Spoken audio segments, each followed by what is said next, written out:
নিছক কথার জন্য কথা না বলে কাজ করে দেখাতে চায় সরকার। যে কোনো সিদ্ধান্ত নেয়া বা কাজ রিভিউ করা হবে সবার সাথে আলোচনা করে, যেখানে প্রাধান্য পাবে বাংলাদেশের অর্থনীতি। এমন মন্তব্য করেছেন অর্থ ও পরিকল্পনা মন্ত্রী আমির Khasru Mahmud Chowdhury. Korean super spicy flavor in Mr. Noodles.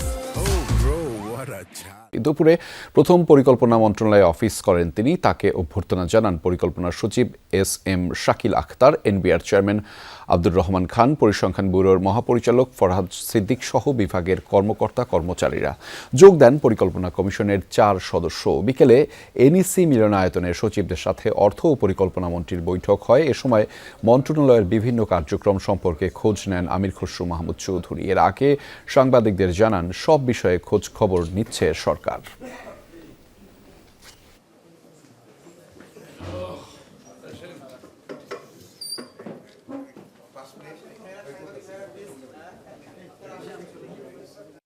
সবকিছু প্রসেসে মাত্র 2 দিন হলো, তো একটু সময় নিয়ে আমরা একটু সময় নিয়ে কথা বলি। মাত্র তো আসলাম, এই তো প্রথম ঢুকলাম আজকে।